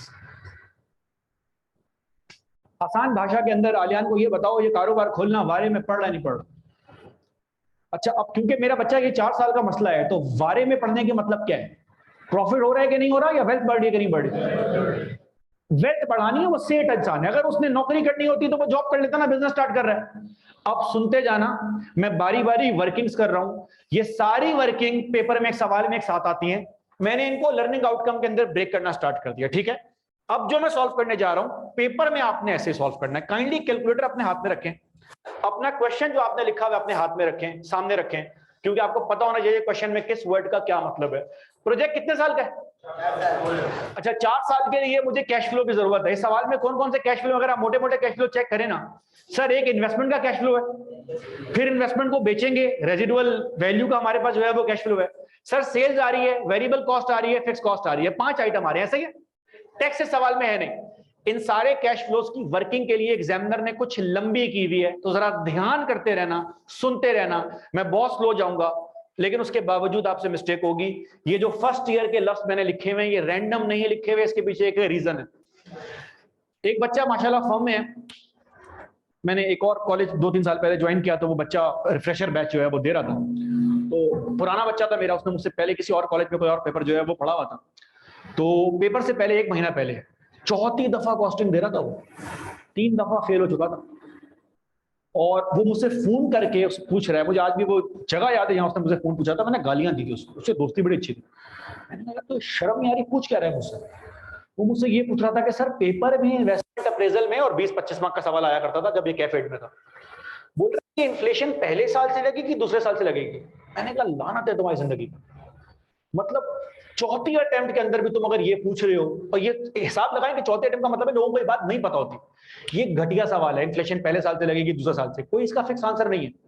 किसी सवाल में दूसरे साल से लगेगी, किसी सवाल में पहले साल से लगेगी। अब आप मुझसे पढ़ना करने आएंगे, सर ये क्या हो रहा है, वहां तो दूसरे सवाल में लगी थी, इसमें पहले साल के अंदर जो है वो लगी है। उसका सिंपल रीजन ये है, ये जो क्वेश्चन आपने लिखा हुआ है ना फर्स्ट ईयर, इमीडिएटली आपके सवाल का जवाब क्वेश्चन के अंदर होगा। एग्जामिनर ने अगर आपको इन्फॉर्मेशन पहले साल की दी है तो दूसरे साल से आएगा, अगर इन्फॉर्मेशन आज की दी है टी नॉट की तो पहले साल से आएगा। तो आपकी वर्किंग इन्वेस्टमेंट अप्रेजल के अंदर आपके किसी कॉन्सेप्ट से ज्यादा क्वेश्चन की इन्फॉर्मेशन पे डिपेंड कर रही होती है। क्या ये बात यहां तक क्लियर है? आए मैं आपको जरा दिखाऊं, कुछ वर्किंग मुझे करनी है, आपने कुछ नहीं करना, सिर्फ देखते जाएं। यही वर्किंग एक एग्जाम में आपको जो है वो करनी होगी। ऑब्वियसली आहिस्ता आहिस्ता ये वर्किंग समराइज होने स्टार्ट हो जाएगी। अभी मैं ये वर्किंग तोड़ के कर रहा हूं, बुरा नहीं मनाइएगा। आप में जो कुछ ज़हीन बच्चे होंगे कि सर ये तो एक वर्किंग के अंदर एडजस्ट हो सकता है, ये 2-3 सवाल के बाद मैं इसको एक वर्किंग में ही एडजस्ट कर रहा हूं। अभी पहला सवाल है तो मैं इसको ब्रेक करके कर रहा हूं। सर सबसे पहले मुझे बता दें सेल्स वॉल्यूम 10,000 यूनिट। अच्छा 10,000 यूनिट, इब्राहिम जरा पढ़ के सुनाना क्या लिखा हुआ है। वॉल्यूम के बारे में जो लिखा हुआ है अंग्रेजी में पढ़ के सुना दो यार, बस और कुछ नहीं करो। अच्छा एग्जामिनर ने बोल दिया sales volume in first year is expected to be, कोई फटा तो नहीं है, ये वॉल्यूम उसने खुद बोला है फर्स्ट ईयर, उसका मतलब उसने पहले साल का एस्टीमेट पहले ही लगा लिया। आगे बढ़ना, which is expected to grow by, sir volume में ग्रोथ आएगी तो अगले साल हो जाएगा, अगले साल हो जाएगा। अगर किसी को कैलकुलेशन में मसला हो तो प्लीज पूछ ले, मैं डायरेक्ट सॉल्व कर रहा हूं क्योंकि ये इतनी कॉम्प्लेक्स चीज नहीं है। अगले साल हो जाएगा 13,000 साल के अंदर वॉल्यूम ग्रोथ नहीं ली बेटा, मैंने पहले साल में वॉल्यूम ग्रोथ इसलिए नहीं ली कि एग्जामिनर ने 10,000 यूनिट्स होंगे, तो इसका मतलब जब वो मुझे 10,000 यूनिट दे रहा है ना तो उसने वॉल्यूम ग्रोथ एडजस्ट करने के बाद मुझे दिया है। अगर ये जुमला ना होता 10,000 यूनिट इन फर्स्ट ईयर, वो सिंपल लिख देता sales is expected to start from 10,000 units, इसका मतलब है ये आज के दिन का एस्टीमेट है 10,000। अब मैं क्या करता, क्योंकि ये एस्टीमेट टी नॉट का है तो जब मैं T1 में जाता तो यहां पर 11,000 यूनिट जो है वो करना स्टार्ट कर देता। क्या इतनी सी बात क्लियर होती है? कोई फड्डा, कोई मुसीबत? अब जरा ध्यान करें। सर ये सेल्स वॉल्यूम मेरे पास हो गया, आधे मार्क की वर्किंग, एक और आधे मार्क की वर्किंग है मेरे पास, सेलिंग प्राइस एंड कंट्रीब्यूशन। जी मेरे भाई, सेलिंग प्राइस के बारे में उमेश जो एग्जामिनर के वर्ड्स हैं वो रीड करके बता दो, इनमें से कोई भी वर्ड भैया मेरा नहीं है, ये सारे एग्जामिनर की जबान है जो मैंने आपको यहाँ पे लिखाई है। सेलिंग प्राइस के बारे में रीड करो।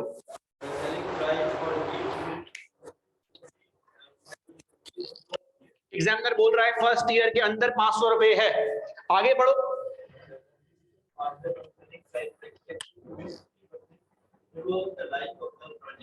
अच्छा एक पॉइंट हमने मिस कर दिया है, जरा वो पॉइंट अपने पास ऐड कर ले।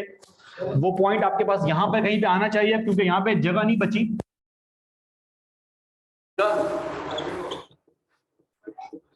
छोटा सा पॉइंट लिखें, inflation rate is expected to be 7% per annum. Inflation rate is expected to be 7% per annum. Inflation rate is expected to be 7% per annum, which is only applicable on price.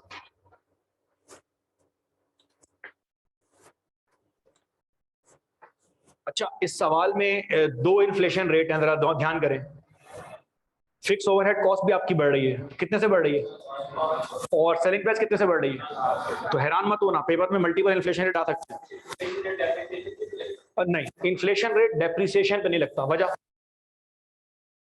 Cash item, और क्योंकि इस fix cost में तो depreciation है ही नहीं, तो जो भी बढ़ रहा है वो नॉर्मल बढ़ रहा है। मुश्किल सवाल ये पूछो, इंश्योरेंस रेट किस किस आइटम पे नहीं लगता।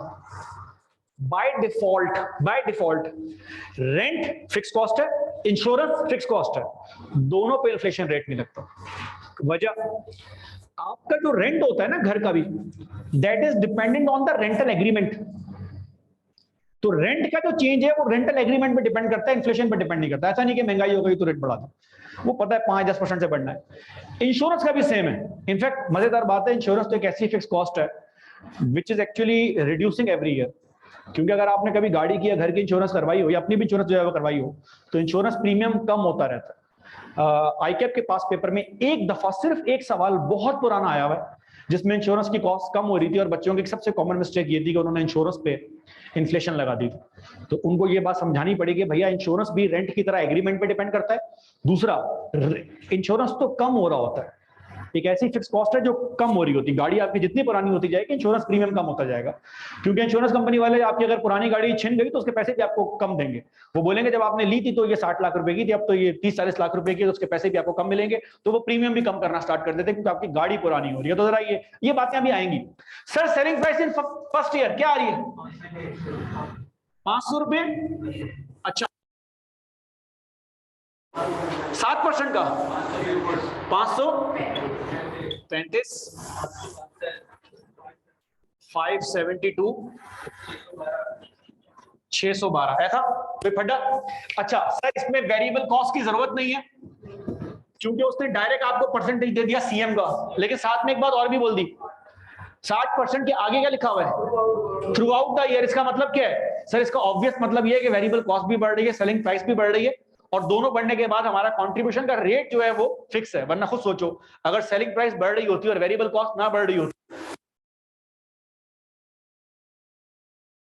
लिखवाया है ये बताने के लिए लिखवाया है कि वेरिएबल कॉस्ट भी सेम इन्फ्लेशन रेट के ऊपर बढ़ रही होगी, because that is dependent on selling price. अच्छा जी, 500 का 60%, 300 रुपए पर यूनिट, 321 रुपए पर यूनिट, 343 पर यूनिट, 367। किसी किस्म का फटा?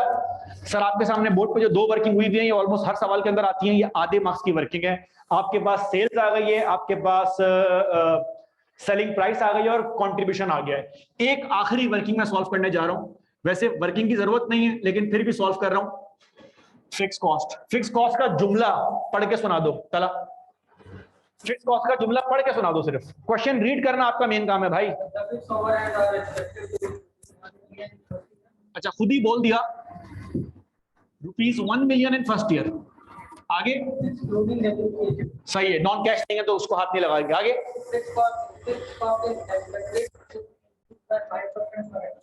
कितना हो जाएगा? 1050 कितना हो जाएगा? 1100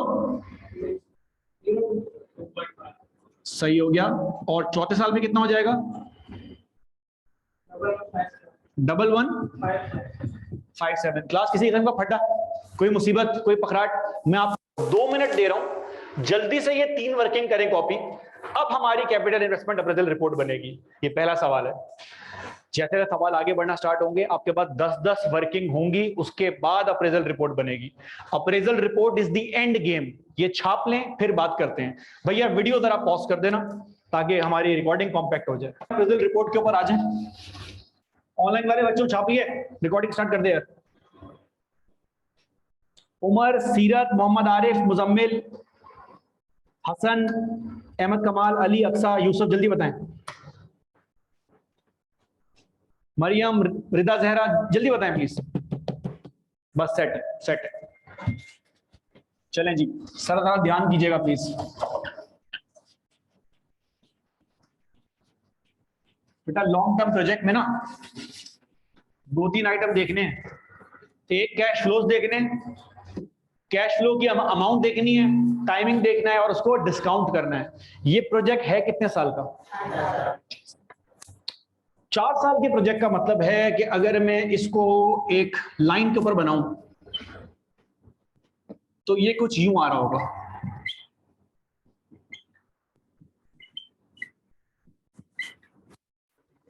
क्या ये बात क्लियर होती है? सर ये टी नॉट क्या है? T1 क्या है? अच्छा, अगर मैं आपसे बोलूं कि I have made an investment at the beginning of 3rd year, तो बिगिनिंग ऑफ 3rd ईयर यहां पे कहां आएगा? Sir beginning of 3rd year basically T2 है। T2 क्यों है सर? आप तो 3rd ईयर लिखा हुआ है, क्योंकि तीसरे साल का स्टार्ट, दूसरे साल का। भाई के पास सीड इन्वेस्टमेंट कितनी थी? कहां पे लगाई थी?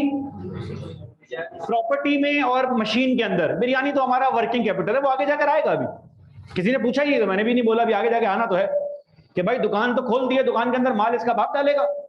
10 मिलियन की इन्वेस्टमेंट अगर दुकान खोलने के लिए दी है तो माल डालने के लिए भी तो दो। इस सवाल का कंसर्न नहीं, आगे जाके आएगा।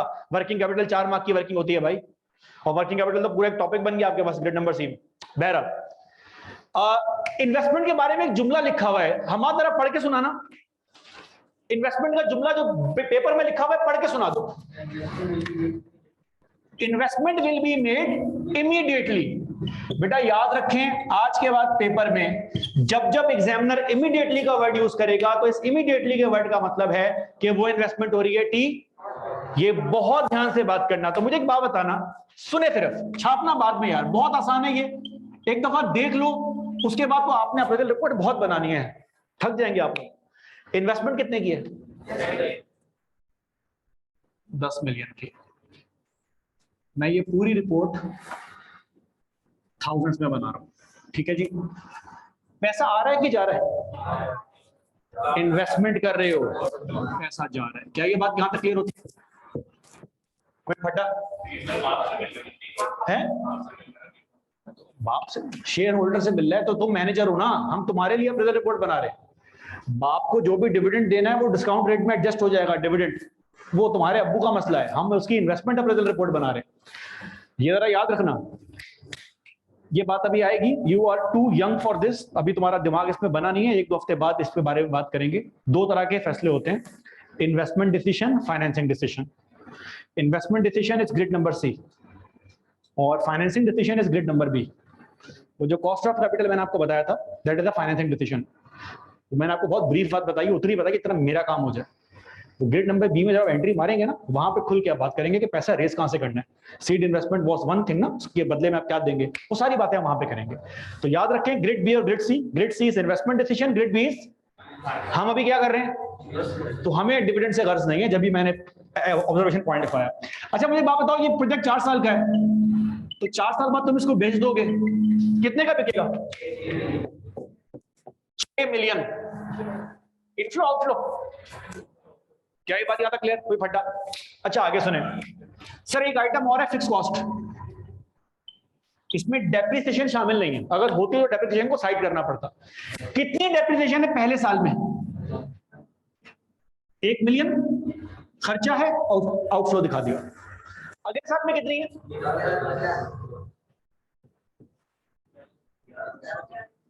2 1100। अच्छा अब नोट करें, अजीब अप्रेजल रिपोर्ट बन रही है, कॉस्ट पहले लिख दी, इनकम बाद में लिख रहा हूं, और वो भी छोड़ो, इनकम एक्सपेंस छोड़ो, ऊपर जो 2 आइटम फेंके हुए हैं वो आइटम तो इनकम एक्सपेंस के है ही नहीं, वो तो इन्वेस्टमेंट के आइटम है। तो सर मेरा कंसर्न प्रॉफिटेबिलिटी नहीं है, मेरा कंसर्न क्या है? Cash flow. तो कैश फ्लो हर किस्म की हो, चाहे वो इन्वेस्टमेंट का हो कि इनकम का हो, वो हमने चेक करना है। अच्छा सर अगला आइटम मेरे पास है, कॉन्ट्रीब्यूशन। कंट्रीब्यूशन के लिए वर्किंग आपके पास होगी। जरा मुझे एक बात बताएं, पहले साल के अंदर कितने यूनिट बेच रहे हो, और एक यूनिट के ऊपर सीएम क्या आ रहा है, तो टोटल कंट्रीब्यूशन जेब में कितना आ रहा होगा सब कुछ काट कूट के? 3 मिलियन का, ऐसा ही। अच्छा, T2 में कितने यूनिट्स हैं? एक यूनिट पर सीएम कितना आ रहा है? 300। अच्छा, नंबर ऑफ यूनिट भी चेंज हो रहे हैं, कंट्रीब्यूशन पर यूनिट भी चेंज हो रहा है। कितना बन रहा है? 35। सिमिलरली तीसरे साल और चौथे साल कितना कितना? डायरेक्ट बता दो आंसर। 41 और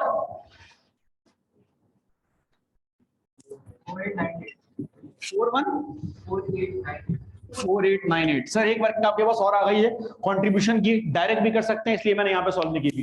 जी भैया, कंट्रीब्यूशन पहले साल में कितना आ रहा है? 3000। दूसरे साल में 3531। तीसरे साल में 4150। कितना आ रहा है?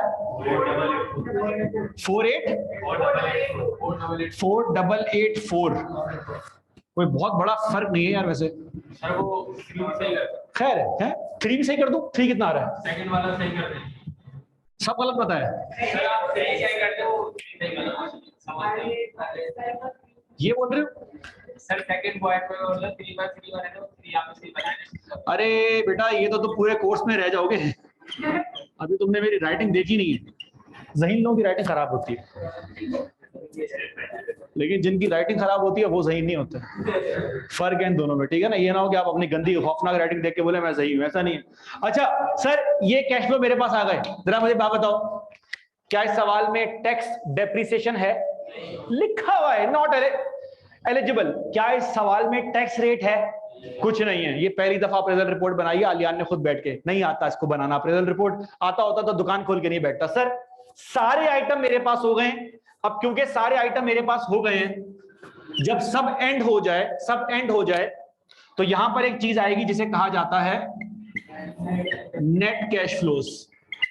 अभी जब 10 12 20 30 40 सवाल होंगे ना अप्रेजल रिपोर्ट के, बहुत सारे शाहकार इतने प्यारे खूबसूरत लोग हैं, 15-13 मार्क का सवाल जब देखेंगे ना तो हमारा बच्चा नेट कैश फ्लो पे आके सवाल सॉल्व भी नहीं करता, कहता है हाँ हो गया ना, मेन आइटम तो हो गया, क्योंकि मेन मार्क्स इसके हैं। डिस्काउंटिंग के लिए क्या बार बार मल्टीप्लाई करना, सेम चीज है। पेपर में ये हरकत मत करना। 2 मार्क की वर्किंग सिर्फ डिस्काउंटिंग की होती है। जिन लोगों को पेपर नहीं आता है मैं उनको कहता हूं बेटा पेपर में जो कैश फ्लो समझ आ रहा है वो कर रहे, डिस्काउंटिंग करके आ जा, 2 मार्क्स तेरे आ जाए।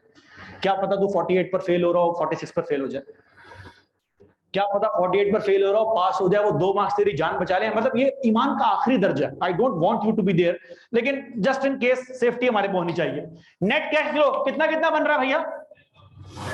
10,000 पॉजिटिव। कैलकुलेटर आपके पास होना चाहिए प्लीज। 243048।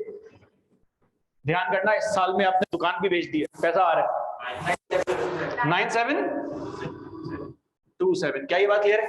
अच्छा, ये क्या चीज है सर? Net cash flows.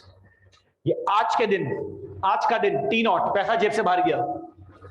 1 साल बाद 20 लाख रुपए आएगा, लेकिन 1 साल बाद जो 20 लाख रुपए आएगा क्या उसकी वर्थ वही होगी जो आज है? 2 साल बाद 24 लाख रुपए आएगा, 3 साल बाद 30 लाख रुपए आएगा, और 4 साल बाद 97 लाख रुपीस आएंगे, लेकिन उसकी सेम वर्थ नहीं होगी। क्या ये बात क्लियर है? डिस्काउंट फैक्टर आपके सवाल में क्या है? डिस्काउंट रेट क्या है आपके सवाल? Multiply by discount rate. कितना आ रहा है? 10%। इस डिस्काउंट रेट का फॉर्मूला आपको पता है, 1/1 + r की पावर। आज के दिन 1 रुपए की वर्थ क्या है? आज के दिन 1 रुपए की वर्थ 1 रुपया ही रहेगी। तो कैश फ्लो को डिस्काउंट रेट से मल्टीप्लाई करके जो आइटम आपके पास आता है, इसको आपकी जबान में प्रेजेंट वैल्यू बोला जाता है। प्रेजेंट वैल्यू से मुराद वो जो पुस्तक बिल में मुझे 2 लाख रुपए मिल रहे हैं उसके आज के दिन क्या वर्थ बन रही है। तो सर क्या वर्थ बन रही है? 10,000 नेगेटिव। अब काम की बात स्टार्ट होगी, जो आपको होमवर्क दिया था जो आपने नहीं किया, अब वो आपके जब मुसीबत करना स्टार्ट करेगा। बेटा कैलकुलेटर में जाके चेक कर लो, मसला नहीं है अगर होमवर्क नहीं किया, पूरा होमवर्क हो जाएगा इस सवाल के अंदर। इन्फ्लेशन रेट, अगर डिस्काउंट रेट 10% है तो 1 रुपए की वर्थ 1 साल बाद क्या होगी? 0. अच्छा, अगर इन्फ्लेशन रेट 10% है तो 1 रुपए की वर्थ 2 साल बाद क्या होगी? 826, 82 पैसे के बराबर। 3 साल बाद क्या होगी? और 4 साल बाद? अच्छा, अगर किसी बच्चे को फिजिकल क्लास या ऑनलाइन में ये बात समझ नहीं आई तो प्लीज मुझसे डिस्काउंट रेट का पूछ लें। कैमरा वहीं रखो, कैमरा वहीं रखो। उमर, अहमद कमाल, मरियम, अली, अक्सा, यूसुफ, हाशिम, हसन, मुजम्मिल, आरिफ, मोहम्मद आरिफ, किसी बच्चे को अगर नहीं पता हो डिस्काउंट रेट कैसे आया प्लीज पूछ लें। बहुत बेसिक चीज है लेकिन एहतियातन अगर आप कुछ फंस गए हो। ये बात क्लियर है? पक्की बात है इब्राहिम भाई, ये बात क्लियर है? डिस्काउंट रेट की आपने 1/1 + r की पावर n हर साल पे लगाना है। वैसे बाय द वे क्वेश्चंस में ये डाटा आपको मिल जाता है, लेकिन आपको फिर भी एक बेस वर्किंग मालूम होनी चाहिए। चलें सर, ये बात अगर क्लियर है तो सुनना स्टार्ट करें। जो पैसा मेरे पास 2 मिलियन 1 साल बाद आएगा, मैं ये प्रेजेंट रिपोर्ट कब बना रहा हूं? T0 पे। उसकी वैल्यू आज के दिन T0 पे कितनी है? 18। तो तुम तो 20 लाख रुपए मुझे दोगे ना, इंटरेस्ट और डिविडेंड कट करने के बाद। दोबारा बोल रहा हूं उमेश, इंटरेस्ट और डिविडेंड कट करने के बाद उसकी वर्थ क्या बनती है? 18 लाख।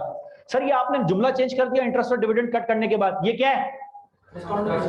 डिस्काउंट रेट, वैक बोलते हैं। वैक के अंदर 2 चीजें आती है, कौन कौन सी? इसका मतलब इस सवाल में इंटरेस्ट और डेट ऑलरेडी हमने अकाउंट फॉर कर लिया है। मुझे भाई जो इन्वेस्टमेंट ली है ना 10 मिलियन की, अब्बा को भी पैसे देने हैं इसने, बैंक को भी पैसा देना है इसने। 10 मिलियन की जो कॉस्ट है उसके ऊपर जो होगा वो इसकी वेल्थ बढ़ रही है। तो ये चेक कर रहा है वेल्थ बढ़ रही है नहीं बढ़ रही। 2 साल बाद 24 लाख रुपए आया, इंटरेस्ट और डिविडेंड एडजस्ट करने के बाद 2049 2289 66। इमेजिन करें जो 97 लाख 4 साल बाद आ रहा है, उसकी वर्थ की स्पीड से जो है वो आपके पास क्या गिर रही है। सर आपके पास सारी पॉजिटिव प्रेजेंट वैल्यूज भी आ गई हैं, आपके पास सारी नेगेटिव प्रेजेंट वैल्यूज भी आ गई हैं। जरा जल्दी से इन सबको एक कैलकुलेटर में एडजस्ट मारें, माइनस को माइनस करें, प्लस को प्लस करें, मुझे बताएं आपके पास एनपीवी क्या आ रही है? पॉजिटिव के नेगेटिव? 2799 पॉजिटिव आपके पास एनपीवी आ रही है। समीर इसको इंटरप्रेट करके एक्सप्लेन करो, क्या मतलब है इस बात का? Increase in wealth by 2.7 million, क्या ये बात यहां तक क्लियर होती है?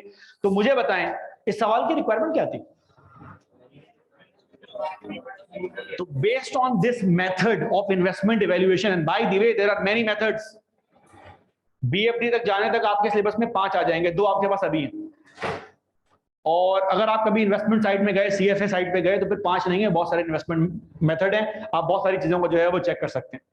अर्निंग पर शेयर को चेक किया जाता है, मल्टीपल मेथड है, इकोनॉमिक वैल्यू चेक की जाती है, कुछ आपके सिलेबस के स्कोप से बाहर है। ये एक इन्वेस्टमेंट मेथड है जो यूज किया जाता है। ये वही काम है जब आप किसी कंपनी को टेक ओवर कर रहे होते हैं, तो जो कंपनी एक्वायर कर रही होती है ना, वो ऑडिट फर्म को एंगेज करती है। ऑडिट फर्म सिर्फ एंगेज नहीं करती और सिर्फ ऑडिट नहीं करती, सिर्फ एश्योरेंस नहीं देती। ऑडिट फर्म ऑडिट के अलावा सारे काम बाकी भी करती है, वहां से पैसा कमाती है, टैक्स से पैसा कमाती है, पता है आपको। लेकिन ऑडिट फर्म का एक बड़ा काम होता है ड्यू डिलिजेंस।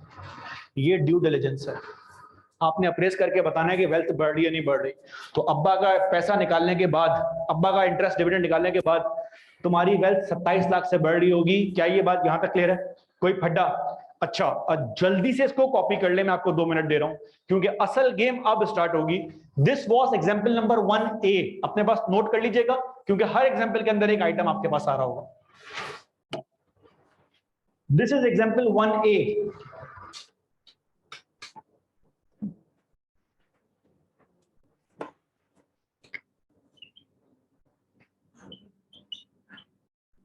अच्छा, एक काम प्लीज और करें, एग्जाम्पल नंबर 2 के ऊपर, सॉरी मात्र एग्जाम्पल नंबर 1B के ऊपर हेडिंग लगा लीजिएगा लर्निंग आउटकम की।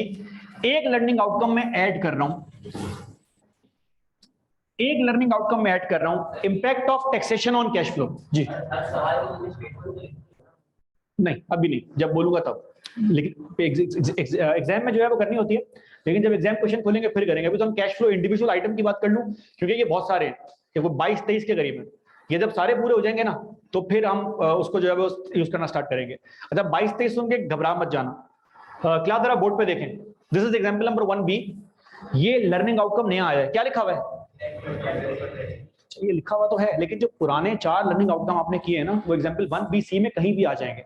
एक दफा अगर आपने पूरा कर लिया कोई आइटम, तो वो आगे किसी भी सवाल में रिपीट हो सकता है, और पेपर में रिपीट होता है। अपने पास एग्जाम्पल 1B में जाके नोट करें, लिखें mister Aliyan made assessment. Mr. Alian made an incorrect assessment.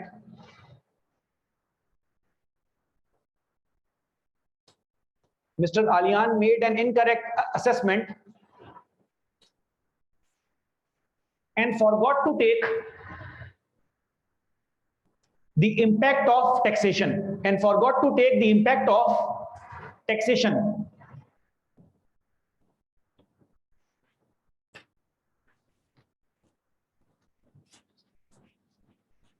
Second point note करें, mister Sameer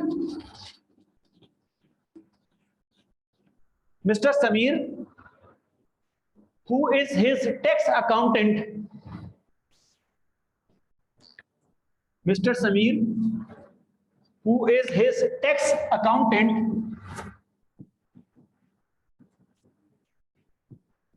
has informed him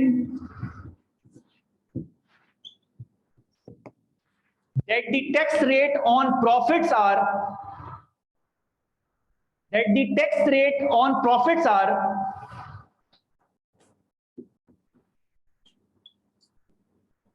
30%. That the tax rate on profits are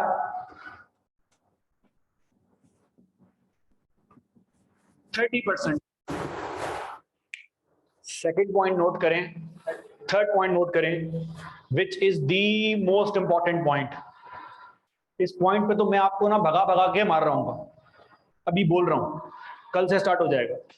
third point note करें, mister Sameer also informed him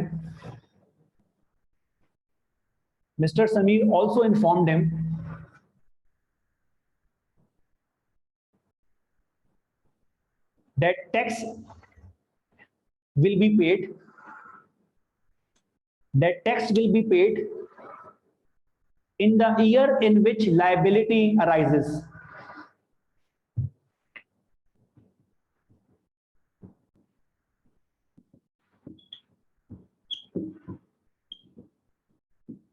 मैं आपको दोबारा बोल रहा हूँ, ये मेरे लफ्ज नहीं है, एग्जामिनर के वर्ड है यार। मुझे इस बात का मतलब बताओ, क्या मतलब है उर्दू जबान में, इन the year in which liability arises. आपके दिमाग में क्या बात आ रही है? रिदा, आपके दिमाग में क्या बात आ रही है? हिना, आपके दिमाग में क्या बात आ रही है? लायबिलिटी बनेगी, टैक्स जिस साल की लायबिलिटी बनेगी उसी साल पे करेंगे। इसका मतलब है जिस साल का टैक्स है उसी साल पे करेंगे। इसका मतलब रियल लाइफ में ऐसा नहीं होता, कुछ और भी होता है। आप टैक्स वालों के पास गए, बोला भाई खत्म हूं, भूखा नंगा हूं, गुर्दे गुर्दे बेच दो, नहीं है पैसा। टैक्स वाले बोलेंगे चल मसला नहीं, काम कर, तुझसे प्यार भी तो करते हैं। लायबिलिटी तुम्हारी बन रही है लाख रुपए की इस साल की, आधे अभी पे कर दे, आधे अगले साल। अगर सिर्फ ये जुमला ऐड हो जाए ना आपके पास, पूरी अप्रेजल रिपोर्ट चेंज हो जाएगी। क्यों? क्योंकि होगा ये कि फिर जो भी आपकी टैक्स लायबिलिटी हर साल की बन रही है, आपको 2 हिस्सों में ब्रेक करना है। लाइक पहले साल का टैक्स बन रहा है 1 लाख, लेकिन वो पहले साल में पे नहीं होगा। 50,000 का कैश फ्लो आएगा T1 में, 50,000 का आएगा T2 में, तो आपके पास पूरी गेम चेंज हो जाएगी। तो थर्ड सेंटेंस है, the liability arise, the tax will be paid in year in which liability arises. ये पॉइंट आपके कैश फ्लो की टाइमिंग को डिसाइड कर रहा होगा। सर रिक्वायरमेंट लिखें प्लीज, रिक्वायरमेंट लिखें, reevaluate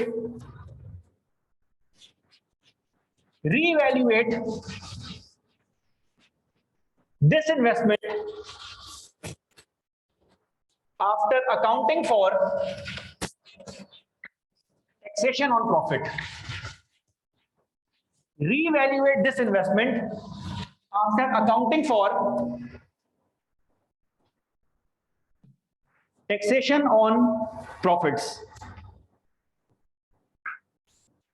अच्छा जी, 2 मिनट के लिए बोर्ड पर कैलकुलेटर हाथ में रखना, एंड में छाप लेना, टाइम एंड हो गया क्लास का। लेकिन ये चीज छोटी है, पूरी हो जाएगी। पूरी कहानी 1A वाली सेम है, 1B में नई चीज आई है, सिर्फ एक चीज आई है। क्या आया है मेरा बच्चा? टैक्स आया है। कितना टैक्स है? और पे कब हो रहा है? जिस साल की लायबिलिटी है। जरा बोर्ड पे रहना, पूरा 1A कैरी फॉरवर्ड हो रहा है।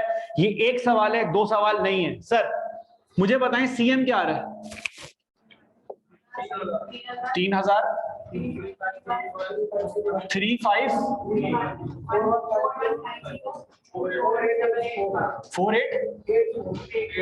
ऐसा कोई फड्डा इसके अंदर? अच्छा आप नोट करें, मैंने अप्रेजल रिपोर्ट का स्टार्ट ही चेंज कर दिया। मैंने अप्रेजल रिपोर्ट का स्टार्ट चेंज कर दिया। क्यों समीर? बाद में छापना प्लीज। मैं कहां से स्टार्ट कर रहा हूं? पहले कहां से स्टार्ट किया था? क्योंकि इस सवाल के अंदर टैक्स प्रॉफिट्स के ऊपर आया है। पहले सवाल में एक जुमला लिखा हुआ है जो अभी भी काम कर रहा है, this asset is not eligible for. अगर ये एसेट टैक्स डेप्रिसिएशन के लिए एलिजिबल होता तो फिर मैं उसकी भी एक वर्किंग सॉल्व कर रहा होता। अभी टैक्स सिर्फ एक चीज पर आया है। किस चीज के ऊपर? रियल लाइफ में याद रखना, टैक्स प्रॉफिट पर भी आएगा, टैक्स इन्वेस्टमेंट के ऊपर भी आएगा। हम सिर्फ एक चीज चेक कर रहे हैं। क्या देख रहे हैं? Tax on. पहले मैंने लिखा सीएम। अगला आइटम क्या है मेरे बच्चे? सब चीजें आपके पास हैं, सिर्फ रजिस्टर पे छाप के बता दो। 1000 से माइनस 1050 1102 1157 ऐसा ही है। अब मेरे पास एक नई चीज आ गई है, ये शॉर्ट में भी हो सकती है और मैं इसको चेंज करूंगा। यार बाद में छापना मेरे बच्चे, पहले देख ले। ये मेरे पास एक नया आइटम आ गया जिसका मैंने नाम रखा है टैक्सेबल प्रॉफिट। जल्दी से जाएं कैलकुलेटर में और मुझे बताएं टैक्सेबल प्रॉफिट कितना कितना बन रहा है? 2000 2481 थैंक यू 3048 3727। वो जिनका 9 आ रहा है ना, उन्होंने रेजिडुअल वैल्यू को इनकम बना दिया होगा। रेजिडुअल वैल्यू इन्वेस्टमेंट की साइड है, उसको छोड़ दें। सर इस पे टैक्स देना है 30%। लेकिन सुनिएगा, बिल्कुल आप सही कह रहे हैं। क्या नाम है आपका भाई? उस्मान भाई ने टैक्स बताया 600 और सही बताया। लेकिन ये 600 अंधों की तरह माइनस नहीं कर देना इधर से। इस सवाल में यहीं से होगा माइनस, क्योंकि सवाल में जुमला लिखा हुआ tax is paid in the year in which. अगर मैं एक जुमला चेंज कर दूं, tax is payable in arrears, तो फिर पता है क्या होगा? ये 600 यहां पे होगा, इसका टैक्स यहां पे होगा, इसका टैक्स यहां पे होगा, और इसका टैक्स T5 में पे होगा। है प्रोजेक्ट 4 साल का, रिपोर्ट कितने की बन रही है? आधे लोग तो यहीं पर बिदक जाते हैं, सर ये क्या हुआ? अब 4 साल की अप्रेजल रिपोर्ट किया, इंपैक्ट 5वें साल के अंदर आ रहा है। अगर 2 साल बाद पे करोगे तो 7वें साल के अंदर आएगा। आपने तो काम करना है। सर तो ये इस साल के अंदर ही आप टैक्स पे कर रहे हैं, याद रखें। मैं इन्वेस्टमेंट अप्रेजल रिपोर्ट बना रहा हूं। Timing of cash flow is very important. दूसरे साल का 7 डबल, तीसरे साल का 91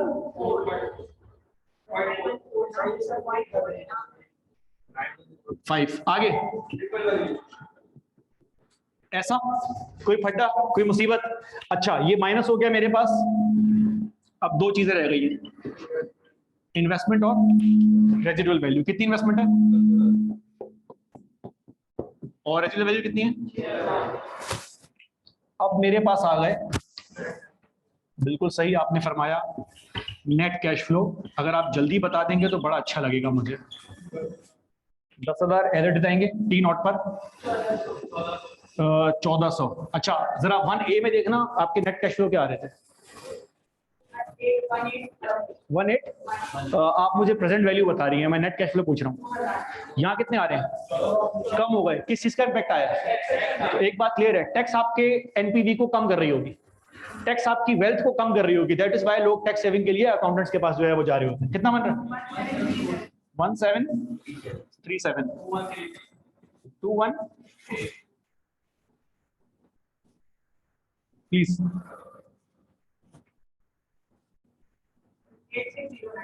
आई थिंक सब एक दूसरे के वेट में। आज के दिन 1 रुपए की बात क्या है? 1 साल बाद, 2 साल बाद, 751,683। क्लास जल्दी से जरा प्रेजेंट वैल्यू निकालें, जल्दी से प्लीज, ताकि ये सवाल अभी एंड हो जाए। जी भाई 1272। हर बंदा अगर एक एक कर ले तो हो जाएगा। छाप बाद में लेना ना बेटा, कैलकुलेटर कहां गया तुम्हारा, लेके नहीं आए, टाइट आदमी हो यार तुम। हाँ 1409 58।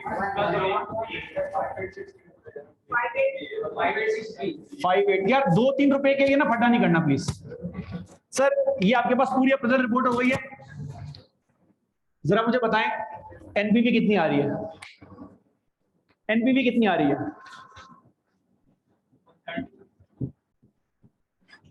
एनपीवी कितनी आ रही है? 171। पॉजिटिव के नेगेटिव? क्या ये बात क्लियर होती है? अच्छा, क्या ये प्रोजेक्ट अभी भी वायबल है? सर 171,000 से बढ़ रही है, लेकिन अगर आप 1A और 1B को आपस में कंपेयर करें तो आपने क्या सीखा? क्या ये बात यहां तक क्लियर है? तो आपने आज 5 छोटे लर्निंग आउटकम किए। कल जब हम 1C 1D और 1E में एंट्री मारेंगे तो ये 5 तो अब रिपीट होते रहेंगे जब तक आपको हिफ्स नहीं हो जाते और नई चीजें आपके पास ऐड होती जाएंगी। बिस्मिल्लाह करें, छापें, कल मुलाकात होती है। ऑनलाइन वाले बच्चों किसी किस्म का सवाल?